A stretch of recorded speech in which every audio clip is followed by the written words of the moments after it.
last time, I think even the episode before the meetup, we didn't provide a set time or place. And we said, just follow the Twitter. We'll mention it. It'll be fine. Well, here we are. It's September 17th. We're a month and a half away, and we are giving you a time and a place and a date for this event. Friday, November 4th, 7:30 p.m. We will be at the Mountain Bar again. It should be a good time. It was a great time last time, I will say. And it was good. It was very fun. So a lot of beers were had. Many beers. Hangovers were created.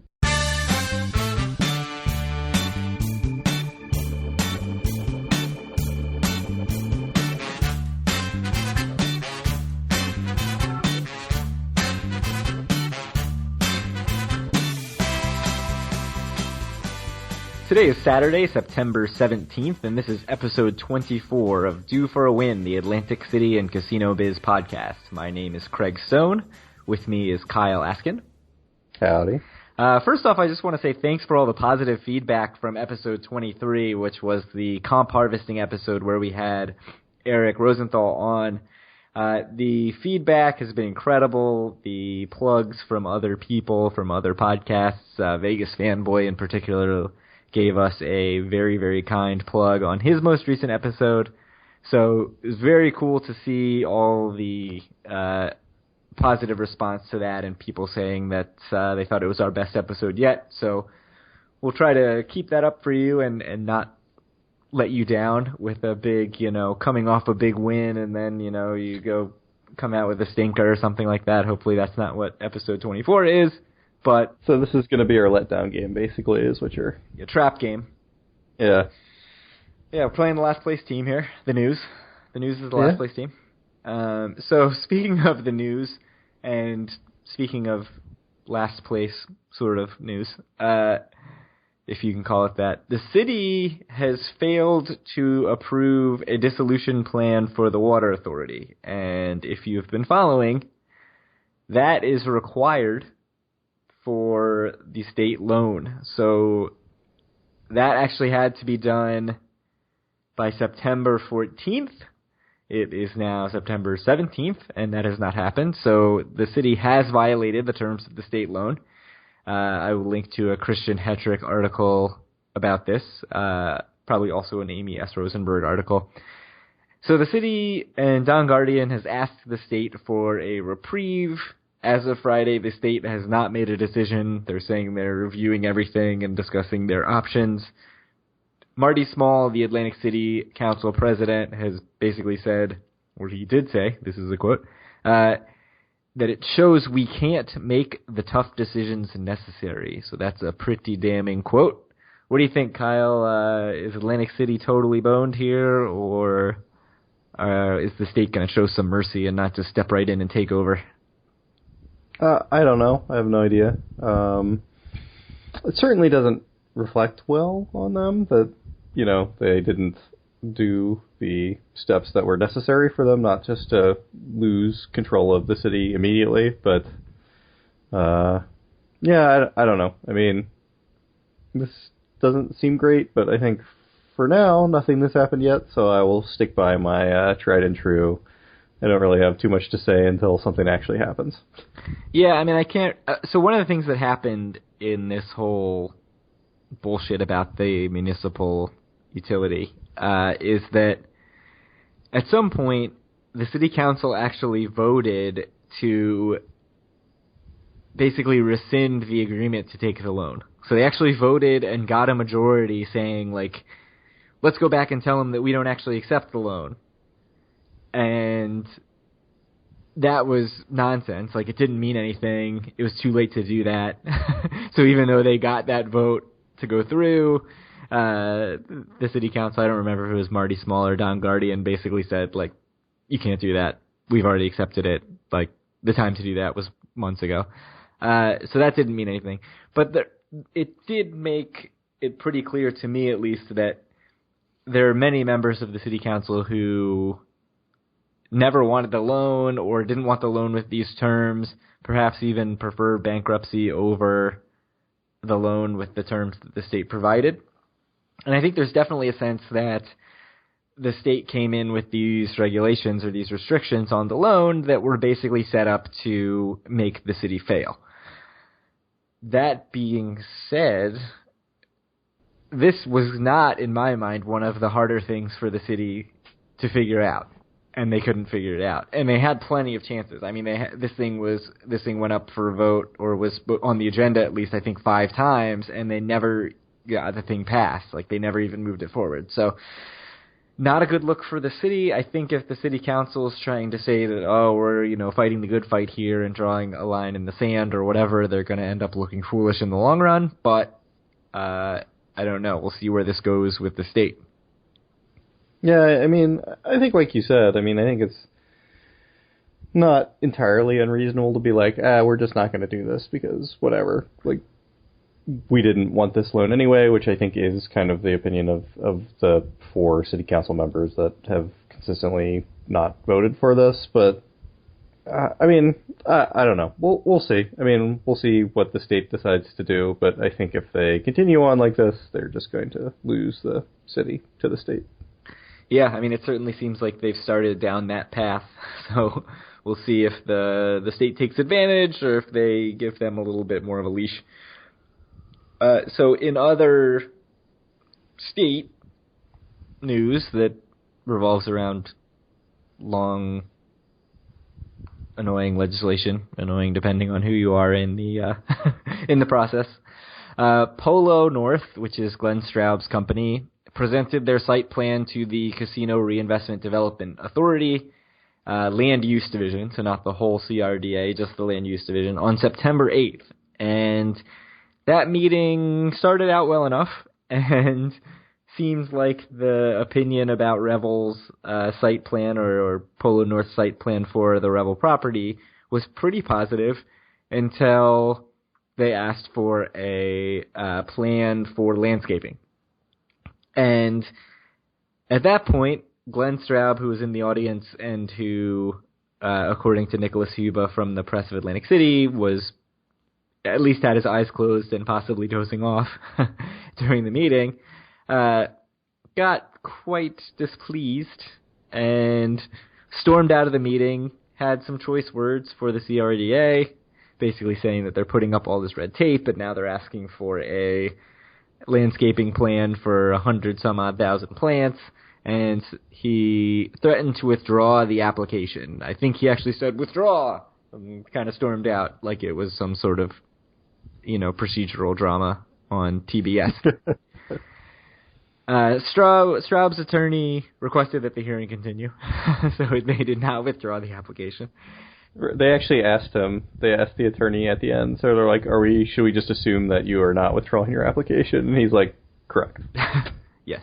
The attorney was. That is. Of course. So it was weird. Sort of the end of this, everybody, I shouldn't say everybody. It was a straw man argument. There were certainly people tweeting and saying things like, oh, landscaping is holding this up. This is crazy. And now Revel's being delayed even more and all this stuff. But we don't really know for sure that Revel is being delayed more. Both Nick Cuba and Amy S. Rosenberg reported that the Land Use Division will be sending their recommendation to the full CRDA board for consideration at the September 20th meeting, so that's this Tuesday. So who knows if they're just going to send something saying, like, well, this was great, but there was no landscaping plan, so, back to square one, or if they're just going to say, whatever, and go forward, or who knows, or give some provisional thing. I have no clue. I've looked for the reporting. I couldn't figure it out. So I don't really know what's going to happen at that September 20th meeting. I'm guessing that people are just assuming it's going to fail without the landscaping plan, because everybody... Again, I say everybody, which is not accurate at all. Come on, Craig. I think you're a journalist. Yeah, you should know better than to use brutal words like everyone and no one. Yeah. And no, you've got to use people, not some people or most people. You just say people, right. And then it implies that you're saying everyone. Like everybody takes that as saying everyone. So but you're not. People say that the landscaping plan is holding this up, and then everybody who reads that thinks, oh, everybody's saying this, but in reality, as long as 2 people are saying it, then you're covered. So I will say people are saying that the landscaping plan is holding this thing up. So there's your journalism lesson for the day. in how to skirt the ethics of journalism. So I don't know what to say about this. I mean, at one point, Straub said something about, like, oh, I blew up 6 city blocks in Miami because they couldn't get it done, and talking, obviously, about how difficult New Jersey is as compared to other states, which it is notoriously very difficult to run businesses in New Jersey. They keep talking about timelines for opening October, September, June. None of those seem like they're going to happen. I don't know, where are you at? I don't know if there's anything else to say, or are we just sort of sitting here waiting for something to happen? Yeah, I mean, I think it's kind of the same thing. It's, I don't want to sort of play down all the news we always talk about, but, I mean, this is the same as always. Sort of, the government's holding up Glenn Straub. Glenn Straub makes it like this huge scene out of it. I don't know. It's business as usual. I'm still going on. The smart thing to do would be open in spring of 2016, or 2017, I mean. So there's certainly a couple sides here at play, and one of those is that, Straub didn't have the paperwork in when he said he was going to open on June 15th. Correct. So yeah, like no paperwork was it, I think. Right, so that was always kind of a pipe dream. So, on the one hand, you could rightly say, well, Straub hasn't done his due diligence to get the paperwork in and make this happen. And then, obviously, the other side of that is that the CRDA, the state process where you've got multiple agencies that you've got to go through, makes this unnecessarily difficult. And if you're in the camp of let's get development going and not try to hold anything up and let's just do it and see what happens, that sort of bureaucracy is much more damaging, and you're much more sort of railing against that than maybe saying like, oh, well, Straub should have come in and figured all this out in the first place. I think the truth is, there's truth in both of those things. I think the reality is probably somewhere between the two, where there's just plenty of blame to go around. It almost feels to me like the CRDA is like sticking it to Straub just a little bit. And like, I maybe wouldn't say that, except that it does sort of feel like Bart Blatstein is kind of their chosen developer at this point, in that they've, in seemingly any concern over maybe Straub and Blatstein want the same land, Blatstein just seems to win by default. So I do feel like I can see where Straub's getting frustrated. I think he's brought some of that on himself. I think he's brought a good amount of it on himself by not by not getting paperwork in. But I can also see where he's frustrated that just the amount of time that this is taking, things that should be pretty straightforward, like site plans and landscaping plans, are holding this up. But, I mean, I don't know. On the other hand, he certainly had every opportunity to get his paperwork in order. Yeah. I don't know. I mean, I see what you're saying, but I'm not sure. I mean, I think the things you said were true, and there were certainly cases, like with the volleyball courts between the Showboat and the Rebel, which we talked about, 10, 15 episodes ago, where it does kind of seem like maybe Bart Blatstein is the chosen one. But on the other hand, I think that the insinuation that the CRDA has anything to gain by not allowing the Rebel to open, I think they've got everything to gain. So I'm sure that they want it to be open as well, I assume. Yeah, I don't really see, unless they feel like it's just absolutely destined to fail. Right. But, which they might, who knows. Mm. So, speaking of Blatstein, there was a rumor sort of buried in a Huffington Post article that was actually about timeshares in Atlantic City and focusing on mostly fantasy resorts, which was by Laura Goldman in the Huffington Post.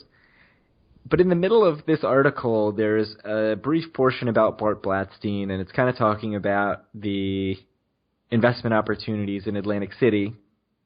And one of the things that it mentions is that he is also in talks with Carl Icahn about taking over the Trump Plaza.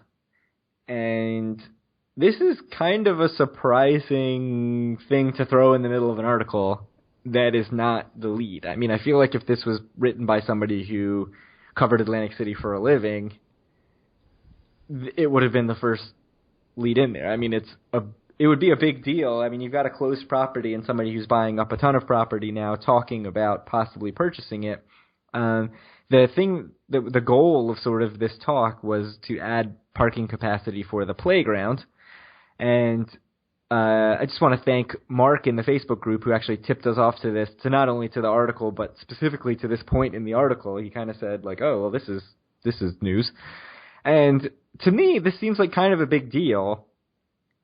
But I have questions. Like, first of all, would Blatstein really buy Trump Plaza just for the parking? Like, would he pay whatever it's going to take to get Trump Plaza just for the parking, which, you know, there was a $20 million bid that got turned down by Icon.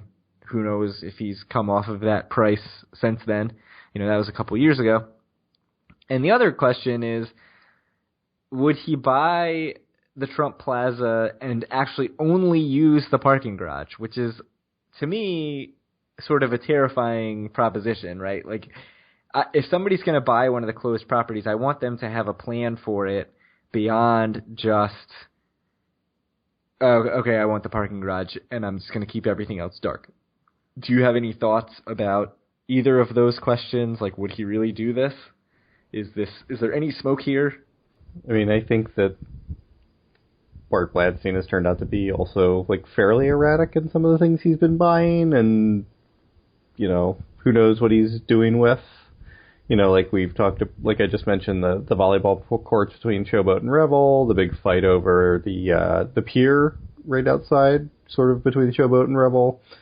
So, I don't know. I mean, he bought the Showboat and hasn't really done too much with it, though it is technically open. So, I have no idea. Yeah, I mean, we'll talk actually about Showboat in a second, but, I mean, the one thing I'll say is I think that... look... Go ahead. Something that I have... Sorry about that. My brain broke a little bit, but something that I have to say is that it is an interesting idea to sort of buy this piece of property and kind of hold it as a piece of property. And like sort of traditionally in real estate development, when you do that, you do use it as parking while you're kind of waiting to figure out what your best option is. And it's nice that there's already a parking garage there, obviously. You wouldn't have to do anything necessarily to even open it up for quite a bit of parking. So I'm not sure. I mean, I think it makes some level of sense if you think about it. Oh, yeah. Sort of run it for 3 months out of the year and just kind of wait and figure out what he wants to do with the plaza. Or start taking the plaza apart slowly while he's doing this. Yeah, I mean, I definitely think there's a level of sense there, and a big part of that is that the price is so low that there's not a whole lot to lose. And I actually will say I think that's actually kind of the danger of the point that Atlantic City's at now, which we've seen a little bit with Showboat and arguably even the playground, which is that the price is so low that you can buy something. You don't really have to do a lot of development and do something that's going to make something cool that people actually care about. Like, you know, a parking garage at the Trump Plaza that's just for the playground is not terribly exciting and is not bringing anybody into Atlantic City specifically for that, obviously. Whereas if some... I mean, I don't know what prices they're talking about because, correct me if I'm wrong, I think the last price that I heard offered for Trump Plaza, which was a long time ago, was like $15 million, and Icon said no, right? Yeah, does that sound right? I can't remember if it was 15 or 20, but it was definitely rejected. I think it was 15, and Icon said no. So, I mean, obviously, I think at prices like that, just the property should be worth that, but it is Atlantic City, so who knows? I mean, what do you pay for Showboat? 23? Yeah, something in that neighborhood. I mean, I do think there's a concern that when stuff is that cheap, people can buy things and sort of say, well, I'll just, you know, ride out the storm and I don't actually have to do that much development and I'll wait for somebody else to come in and do the development and then my property will be worth more and then I can sell it. But that which is probably a sound investment strategy. It just doesn't do much to actually move the city forward and make good stuff that people want to go to. Right, it's a sound investment strategy as long as like someone is actually doing something there. If everyone does that and then just sits on it, then the property's worthless. So right. So the other thing about the Showboat is that Blatstein was at the International Council of Shopping Centers conference on Tuesday, which was in Atlantic City, telling all these shopping center folks that Atlantic City is a great investment opportunity. And he called it Make Atlantic City Great Again, which is kind of a little obvious.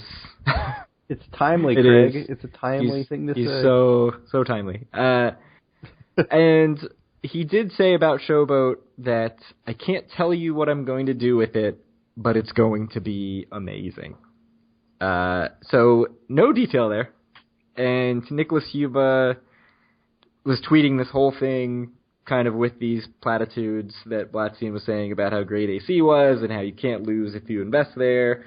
And I asked him, just saying, like, come on, he didn't give anything more than that. And Nicholas Huba said, no, even beforehand in speaking with him just one-on-one, very little detail. So not much coming out about Showboat. Apparently there are plans that will be a bigger deal than what we've seen, which is some temporary walls around the casino floor, lights out at the House of Blues casino, or House of Blues theater, and all that stuff. So hopefully we're going to see some more. I guess the question is, what does Bart Blatstein qualify as amazing? And hopefully we'll see some plans coming for that. But, how much faith do you have that what is going on at Showboat will actually be amazing in the future? Certainly what we have seen so far has not been impressive. So hopefully sort of bigger, better things come. I would guess it's kind of what was originally speculated for the property when he first bought it before anything had happened, which was like, nightclubs, restaurants, maybe like a small gaming area, but I have no idea. So I guess my question is there for Blatstein an opportunity here to actually add a casino, which I know we've seen sort of the idea that it's not going to be a casino for the most part, but I don't think he's ever come out and said he never wants to have a casino at Showboat.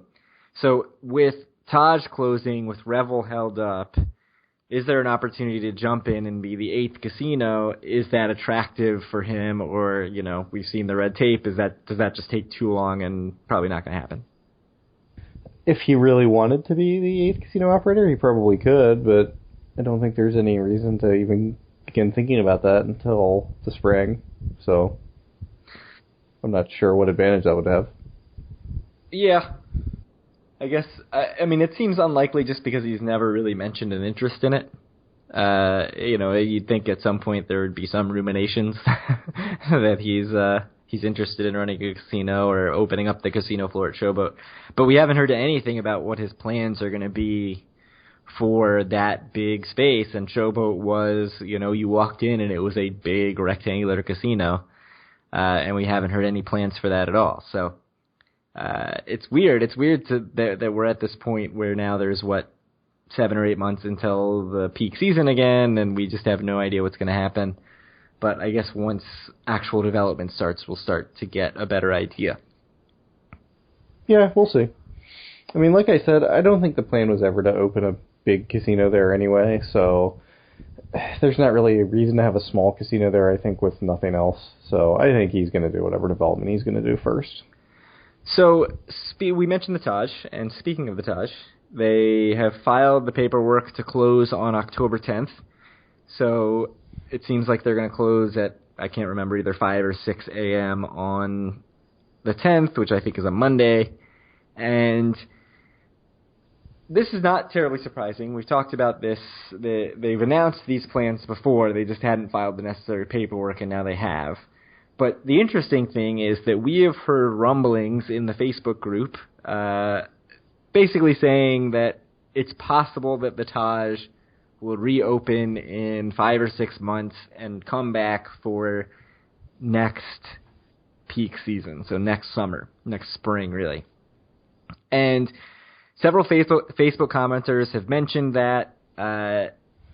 They've said waiters, dealers, floor personnel. Somebody said they talked to a long-term employee. All of these people saying that Taj could be closing in October just to reopen in March or April as a new entity. Some points that were made that I think are especially worth mentioning. Michelle in the group pointed out that it would allow Carl Icahn to sort of wait out the vote on the North Jersey casinos. And if that goes favorably for Atlantic City, which would be unfavorably for the referendum, it becomes much more likely, I think, that Carl Icahn finds a way to reopen the Taj Mahal. Mark, who we've already mentioned once in this episode, mentioned that it would allow them to do some renovations very quickly, because obviously you can do renovations much faster when you don't have any occupancy and you're not, filing through people in and out of the casino. Eric mentioned that he spoke to someone who was saying that there are pretty significant tax benefits to closing and then reopening in the new year as a separate entity. So that is an interesting thought. So, Carl Icahn, you've got to think, has thought about all these things. And the one thing that a lot of people seem to be pretty confident about is that if this happens, it would either be a union-busting move, meaning they close and they reopen and it's non-union, or the union comes back with a worse deal than what they were getting, or not necessarily what they were getting before at the Taj, but what they're getting at the other casinos. Obviously, we've discussed this most favored operator clause a couple of times on the podcast. Just a quick refresher, that clause means that basically if the union at one casino accepts a worse deal than is at other casinos, that they have in place at other casinos, every other casino can adopt the collective bargaining agreement at the casino that has this sort of bad deal for the union. So do you think that these are realistic scenarios, like reopening, non-union or union with a worse deal? Are these plausible? Can you see Taj being back open come Memorial Day 2017? Maybe. I mean, it seems like here that there's enough smoke that they could be something that's being planned, or at least people are talking about. Like you said, it sounds like a lot of the people in the Taj think that that's probably what's going to happen. So I wouldn't be surprised if they try to reopen as non-union, but, I think it was, in the Facebook group, it was mentioned that Revel was initially opened as non-union, and then just as soon as it opened, all the employees joined the union. So I don't know if it would work or not, but I don't know. We'll see. It's definitely possible that it will reopen. I'm a little concerned that these rumors sort of gain legs out of hope, like a bunch of waitresses and dealers. Obviously, it would help them if the Taj were to reopen, and it's juicy and it's a fun thing to talk about, so it wouldn't be that surprising if it sort of like gained legs and people are sort of gossiping about it at the tables. So I'm not going to sort of take that at face value and just say like, oh, okay, yeah, I think that's the plan. But I expect that it's probably been talked about.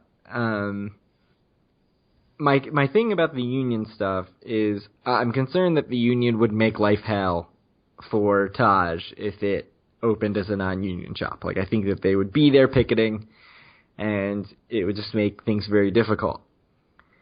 The other thought I had about that, though, is that, Bob McDevitt, the president of Local 54, has said that they couldn't possibly accept a worse deal. They couldn't accept what the Taj offered and what Icahn offered to the Taj employees because of this most favored operator clause.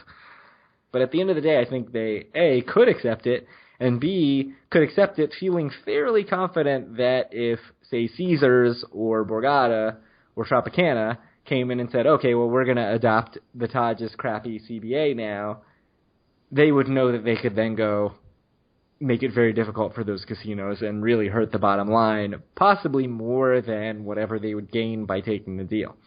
So maybe that's totally naive on my part, and I'm not thinking in terms of like big business and the cutthroat nature of Caesars and Carl Icahn and all these actors in Atlantic City, but I think that it's not as simple as just taking the CBA and saying, well, we're plugging and playing.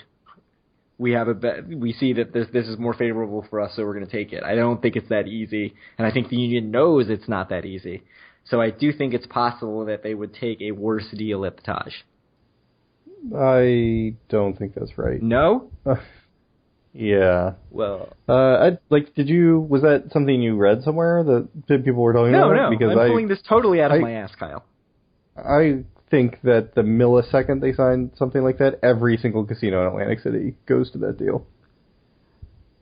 And then what? Are they going to pick at every single casino? And so, if that's true, though, then why do they even have to negotiate individually with casinos? If the market is that, like, efficient, right, then why isn't every casino coming to the table all at once and negotiating their deal? Like, why even have to work with everyone? I think they basically do. I mean, I think they basically sign the same deal with everyone. I mean, they actually do, because if they didn't, then the casinos would just pick whatever the best deal that was signed was. And I don't think this isn't like a weird thing. Like, a lot of collective bargaining, they have these most favored nation clauses. Like, this is fairly common, I think. It's just, I think that if they ever sign something with Taj that could legally be used in the other casinos, all the casinos would take it immediately. I mean, it's millions of dollars of savings. I mean, but we've seen millions of dollars in damage done, like to Taj. To every casino, though? Like, how does that help the union, too? Yeah. I think the union absolutely cannot sign that deal with the Taj. Yeah, I mean, you're right. The power is that for Caesars, or really for everyone, they say, well, we've got 7 casinos total who are all going to accept the deal. Like, what are you going to do? Right. And of course collusion's illegal, but all the casinos are going to accept it. Yeah. When it's a situation that obvious. Right. Yeah, that's true. But it's obviously better for everyone to accept it. I mean, we've talked about this kind of stuff before. I mean, it's just, I strongly disagree. I think the union really cannot sign that deal with the Taj unless they get some exemption from every other casino saying that they would not use it, or, something else. I don't know. Is that totally out of the question? Probably. Yeah. I mean, think about it. It makes sense for the casinos to require that clause in there, because else it's like, I don't know, the union somehow can pick winners and losers, and like, let's just hypothetically say that there's like a union-owned casino and they give themselves a better deal or something. Which isn't a thing that would happen, but okay. Ignore my rant. Well, I don't know. I mean, it was fine. It's just and I'm not like a collective bargaining expert, and I'm not in a union or whatever. But for me, I think that the union cannot sign the Taj deal. So, I mean, I guess the other question is, they got their benefits rolled back, right? Mm-hmm. Yep. But every other casino didn't say, oh, well, you got your benefits rolled back. It wasn't, the court did that. It wasn't something they signed. It was the court forced all the rollbacks. Right. But when that happened, the union did bring out the most favored actor clause. They did say, like, oh, well, you can't do this because every other casino is going to be able to do that. And that just wasn't true at all at the time. Yeah, I think the court was just like, no, that's not how it works. Anyways, it's too complicated for me to comprehend, obviously. Mm. Speaking of things that are complicated, wow, that's a terrible segue because that's not accurate at all. It was complicated because predicting the weather is very complicated. As we saw on Labor Day, which was potentially a hurricane or tropical storm, they canceled the Florida-Georgia Line and Blink-182 beach concerts. And then the storm just kind of no-showed. Like, there was some wind, and I think the surf was a little rough, but not too bad. The weather, it didn't even rain. Like, the weather was kind of windy. It was really windy. If you watched Miss America, you saw them do their intros in full-blown wind tunnel mode. But it really ended up being fairly nice over Labor Day weekend. And it kind of ended up being sort of a dud for Atlantic City because they canceled these concerts. I'm interested to see how this impacts September's gambling revenue, because I think it was probably pretty bad. Because normally, obviously, Labor Day would be the biggest weekend in September by far. And Facebook group member Mark, who now can count 3 mentions in this episode, said that he had some comps pop up for him pretty close to Labor Day when it seemed like the weekend was going to be a total washout. So, typically Saturday, Sunday nights of Labor Day weekend are exorbitant at the casinos. And the fact that comps started popping up late is a pretty bad sign that a lot of people were canceling, or the casinos expected a lot of no-shows and started offering deals to players. How bad do you think this is for the casinos and for the other merchants in Atlantic City? Like, is this something that's totally, like, screwing your entire year, or is it like, maybe it's only something that messes with you for a couple weeks and you're fine? It's probably not a good thing. Do you think that it's bigger than, like, a generic weekend in July? I would think not. Oh, I would think yes. You would think yes? Sure. It's like one of the biggest travel weekends of the year. Yeah. Yeah, so it's probably quite bad. Yeah, I mean, I do wonder how many of the big players really would get scared off, because, they all have free rooms and free cancellation, so, like, what difference does it make for them to just wait it out and see, right? Mm-hmm. Unless they're like, cancel, we'll go to Vegas or some other destination, or, like, Myrtle Beach or something that's not having this issue. But, the Hamptons. I don't know. I mean, I think we'll see when the data comes out in October if this was damaging. I know we saw when the data came out for August that it was down a little bit, and there was some hand-wringing saying, like, oh, what made this happen? And somebody, I think it might have been Mark again, pointed out that, there were 5 weekends in August of 2015 and only 4 weekends in August of 2016, which strangely is something that I had never thought about in all our years of looking at the month-by-month data. Like, how big a difference does it make to have a 5-weekend month one year, and then the same month as a 4-weekend month another year, which would happen fairly regularly. I mean, I think 5 months out of every 12 are 5-weekend months, or 4 at least. So to then change that, we very frequently look at the year over year, like August 2016 is compared to August 2015, because that seems like the most obvious comparison, but as we see, sometimes not equivalent at all.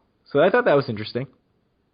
Yeah, no, I commented on it. I'm like, yeah, this is actually the reason why all the numbers went down. I would guess, like, my personal just wild guess coming out of my butt, basically, is that it probably makes like a 10 or 12% difference. For the 5 weekends versus 4. Yeah, that's probably about right. I'd say 10% would be my guess. Sure, let's go with it. Because people do go during the week, just not as many as on the weekend. Yeah, I wouldn't think it's even close. Mm-hmm. Totally changing gears here.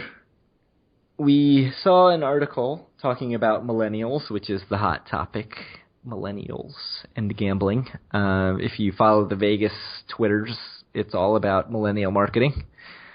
So there's a study basically saying that millennials spend 2/3 less on gambling in Atlantic City than older visitors. And so this is on calvinair.com. I don't know if it's air or ire, but I'll link to it. And it's kind of interesting, like, talking about defining millennials as 21 to 35, which is typically about the ages you hear for millennials, maybe actually a little younger than 21 even, but obviously that doesn't really mean anything for gambling because you have to be 21. And a couple of quotes I just wanted to point out from the article. They say, survey authors questioned 2 millennial focus groups, one comprised of people in their early 20s and the other made up of late 20s and early 30s, and found that gambling wasn't even mentioned until the authors specifically brought up the subject. So these are people who visit Atlantic City, millennials, which we are apparently in that group, you and I, Kyle. Indeed. And they didn't even, they don't even think about Atlantic City as like a gambling destination. It is a drinking and going to the club destination. Right, which I think is right. I mean, you've spent a lot of time on the bus, right? Yes. There are not many millennials. Seems to be what people are doing, well, right? There aren't a whole lot of millennials on the bus, for one thing. Well, unless you're coming home at 4 a.m. from Trov, right? That is true. Then it's all millennials. Yeah, coming home from the bars. That's a good point. So the other question was, if money was no object, there were more questions than this in the survey, obviously, but the other one I wanted to point out is saying if money was no object, what would you spend more on? And 35% of the millennials said that they would spend more on gambling, whereas 50% of the people over 35 said that they would. I think you and I, Kyle, would both go into the definitely more on gambling group, maybe. I would expect. Yeah. I certainly would. Yeah. Why not? Money's no object. Why not use it to make more money? That's how that works, right? Yeah. So apparently, let me just quote the article again. The greatest disparity on this chart came from bars and nightclubs, as 50% of millennials said they'd spend more getting plastered versus just 17% of the over 35s. So here we see, really, again, the millennials, their goal is to go to Atlantic City and get drunk at the clubs. Which is, again, not surprising. I think we knew this. Right. And I'll have to say, people over 35, probably have enough money to get as drunk as they want anyway, so... Yeah, that's a good point. It's not like you can get more drunk if you have more money, right? You get drunk off, You can get higher quality drunk, but not more drunk. Yeah. Yeah, you're drinking, $25 cocktails instead of whatever, Boone's Farm. Right. Also, a lot of it is also, I think when you're younger, and I don't think this has anything to do with generations, it just has to do with your age, but when you're younger, obviously, it's like a status thing, whatever, get bottle service or get, whatever, make it so all your friends are able to drink, and it's much less important, I think, when you're older, just because your life is different. Yeah. When you have a wife and kids and things like that. Right, and this article kind of posted this as saying, look, this is terrible for Atlantic City. This is bad news long term. There's no gambling revenue coming in. You're not going to, as you lose these over 35s to their inevitable death coming sooner than they can possibly imagine, the millennials are not going to pick up the gambling dollar that these people are leaving behind. I thought that was an interesting way of looking at it, and we've seen that in other studies too, where, younger people don't play slots nearly as much, and older people play slots, and there's some debate about, when you hit 40, do you just magically decide that you need slots in your life so you become a slot player, which some casinos seem to think, or do the casinos need to do more to draw younger people into slots, or, figure out how to get their money in other ways? I think that there's part of that here, which is, what will these people do when they hit 35? Are they going to decide to start gambling more and drinking less? And if not, how do you attract that money, right? So one of the things you actually mentioned is the sort of state of where you are in your life, right? A 35 or a 40-year-old is at a very different state than a 21-year-old. And so the article kind of assumes that longer term, this is a bad thing for the casinos because of the revenue, but talking about how people 21 to 35 are more interested in getting plastered, well, that's because they're people 21 to 35. I don't think that has anything to do with the fact that they're millennials, right? Yeah, I agree. I would guess that people 21 to 35 20 years from now and people 21 to 35 20 years ago also getting plastered. Also liked getting plastered. So what I would be really interested to see is how this data compares to the same age groups, but from the 90s, are from the 80s, when those people who are now like 50 were in this age group of 21 to 35. And would you see this sort of same disparity, in which case, like, okay, well, then it's just business as usual, right? Like, if everybody is saying the same things and it's just totally age-based, and as you age, you shift into other things, then I don't think it really is that nerve-wracking at all for Atlantic City or for Vegas or for any gambling destination what millennials think about these particular questions. If millennials are just not interested in gambling at all, or interested in a way, way lower rate than previous generations were when they were in this age group of 21 to 35, then it's a concern. So this article didn't answer that question for me. Right, and I think that... I don't think we really know. I think that a lot of it is just as you get older, your interests change. However, I do have to say that I believe somewhat, at least, that as the current generation that we're a part of and people younger than us, I think that slot machines may not be as profitable in the future as we get older as they were in the past, simply because we've had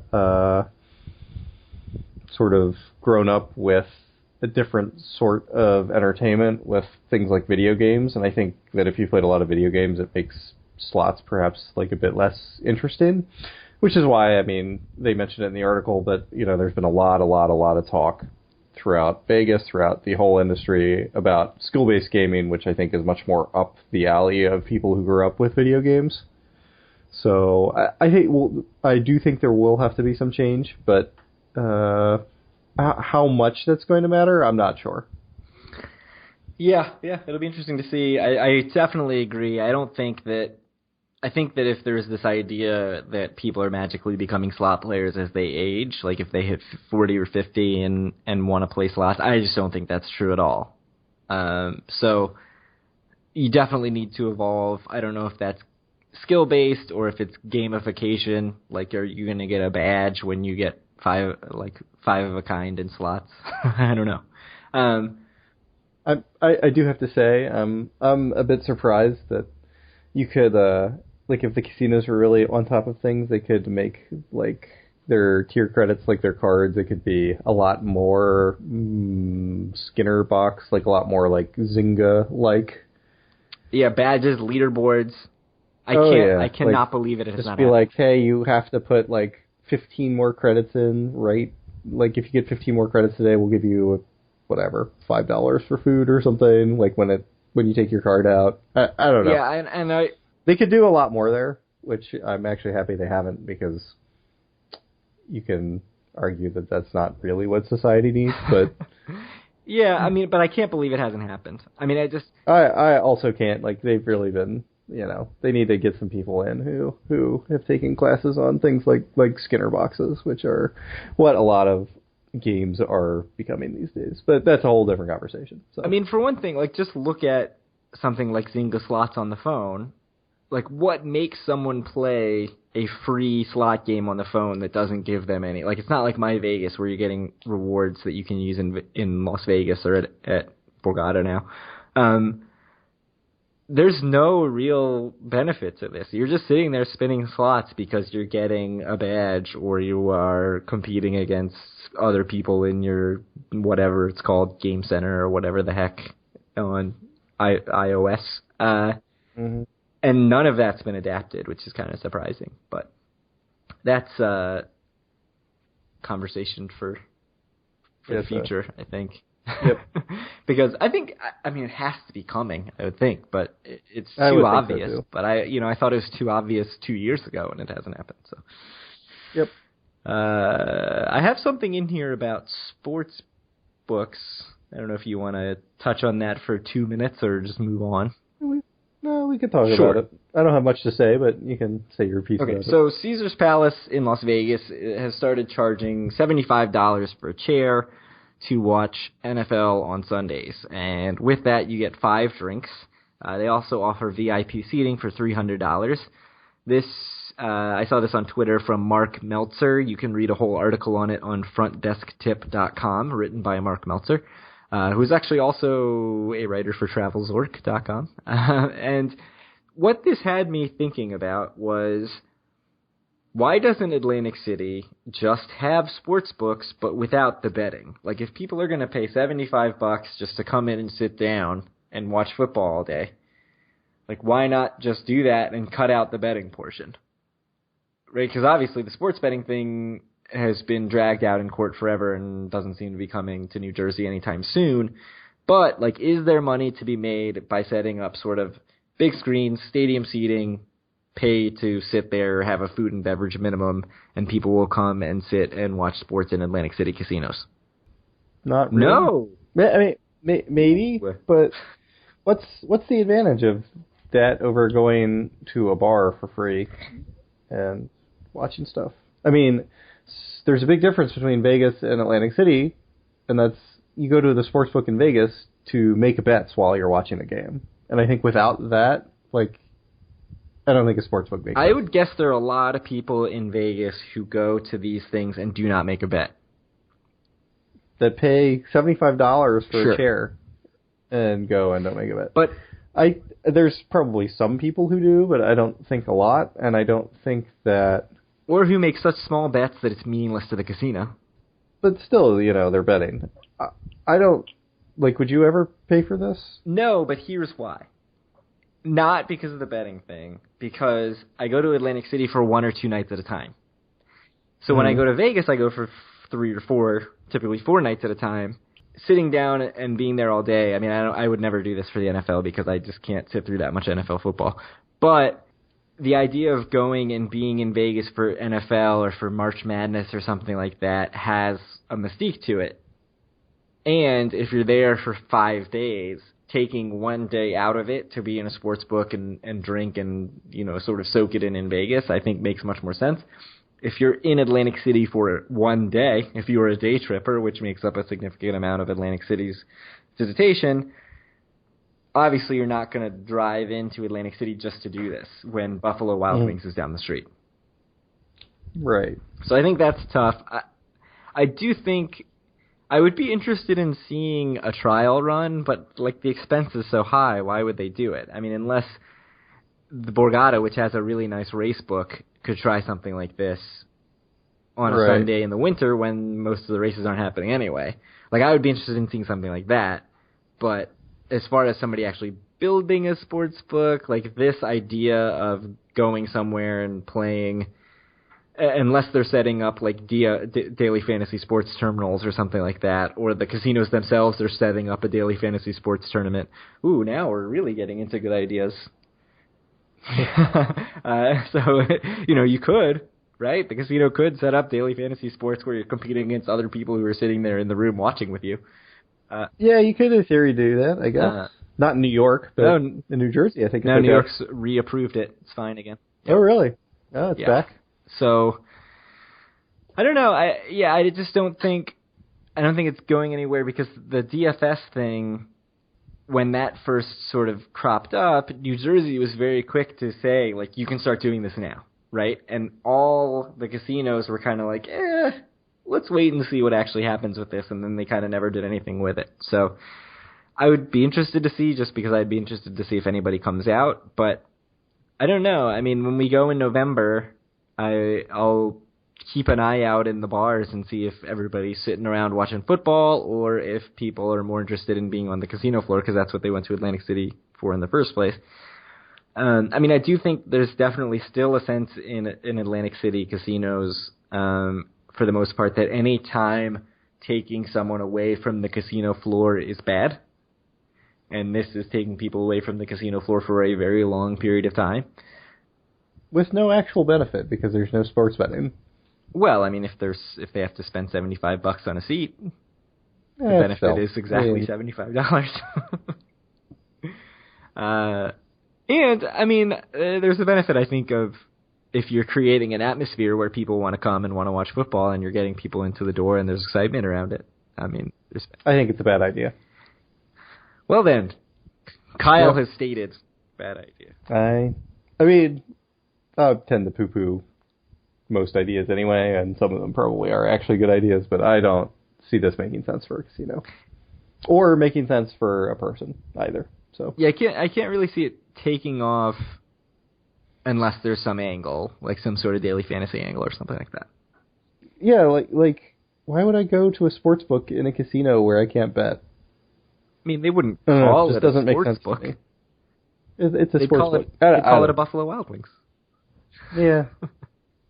So Caesars should open a Buffalo Wild Wings, is what I'm saying. Yes.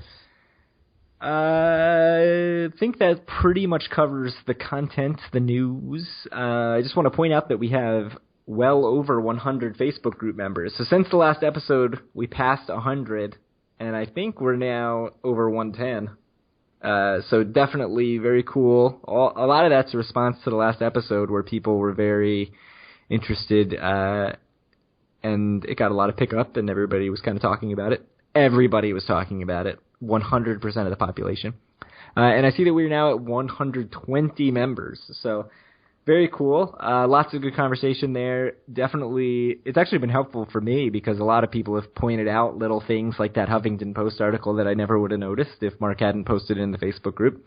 And very cool. So if you go to facebook.com/groups/do-for-a-win, you will find it. You can join in the conversation, talk about your casino trips, comment on other people's casino trips, ask questions about gambling and all that stuff. So definitely go check that out.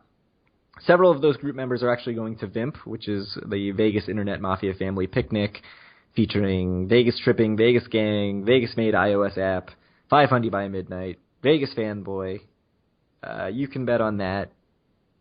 Denton, Dallas, and Beyond, several other podcasts. Basically, a laundry list of Vegas and Vegas-related podcasts.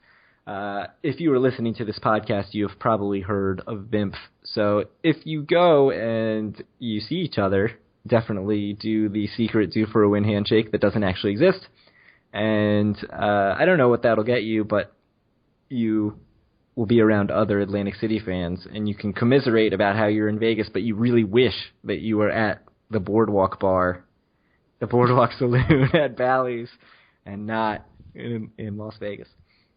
So, speaking of meetups, we are doing something bigger and better than the Vegas Internet Mafia Family Picnic. Way bigger. Way bigger. You know, they're filling the D showroom. I don't want to brag, but I think last time we did something, 4 people came. 4 people.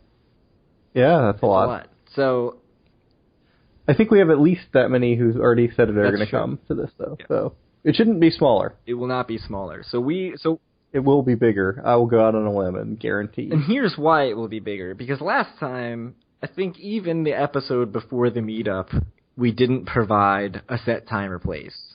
And we said, just follow the Twitter. We'll mention it. It'll be fine. Well, here we are. It's September 17th. We're a month and a half away, and we are giving you a time and a place and a date for this. I guess date is part of time for this event. So on November 4th, Friday, November 4th, 7:30 p.m., we will be at the Mountain Bar again. You can meet up with us. You can talk about Atlantic City. You can talk about comps. You can ask Eric all the questions that have been burning in your mind since episode 23. And we will probably have a few drinks there and then maybe head to a craps table or blackjack table, or I jokingly said that I would give Pai Gow Tiles lessons on how to, split. When you've got 2 pairs, you split them and you make like 5-4, and then you put everybody on the table on tilt. Which I actually did once, but it wasn't 2 pairs, but I think I had You had like 9-8 or something, and instead you made like 6-3. I think there was a Wong in there that I didn't make. If you don't know Pai Gow Tiles, we're just like, none of this makes sense. Same words that don't make sense. So 7:30 p.m., Friday, November 4th, at the Mountain Bar.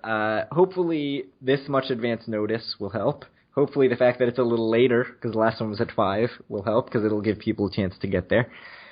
And it would be great to see everybody there. So anybody who happens to be in town, anybody who wants to make the special trip, I'd like to say we'll make it worth your while. I can't really say that because, who knows if you will find us interesting or entertaining. But It should be a good time. It was a great time last time, I will say. And it was good. It was very fun. So a lot of beers were had. Many beers. Hangovers were created. Many beers had during beer pong in particular, which I would say we will condense the beer pong portion and maybe not Hopefully. make it such a focus. Yeah. So please come out to that. Well, if you're interested. And if you are planning to go, let us know in the Facebook group or via email. On Twitter or whatever. Just so that we know to look out for you. And Cool. I'll also post something on the site. Like I'll post a separate standalone post saying this is awesome. On the site, on the Facebook group, on Twitter. Yeah. Basically saying like rival VIMP event. Don't go to them. Yeah. Cancel your plane ticket and come to Atlantic City instead. This is 3 weeks later. Like you can't go to both. No, plenty. No. At least I think 2 people are going to both. So, yeah. It's as I said. I'm calling this sort of a due for a win anniversary event because Yeah, it's been about a year. It'll be right around a year. So yeah. So that's it. November 4th, 7:30 p.m. at the Mountain Bar at Bally's. Be there. Be there. Yeah, so I think that's it for this episode. I think we went way, way longer than I thought we were, although I have some editing to do. Let's just say some things happen in the middle of the episode that will never make it to air. Yeah, well, maybe they'll... Mostly on Craig's side. I'd say entirely on Craig's side. Actually, you may hear some of them after the theme music closes out. So again, the Facebook group is facebook.com/groups/due-for-a-win. The website is dueforawin.com. You can find our podcast on iTunes, Stitcher, Google Play, everywhere that podcasts are not sold but given away. The Twitter is @DueForAWin, and you can send questions to dueforawin@gmail.com. Thank you for listening, and good luck if you're headed to Atlantic City. Indeed. We will talk to you guys in a few weeks, and hopefully we are trying to put something special together for our next episode. There aren't any details yet, but we're working on it. Yeah. Talk to you soon.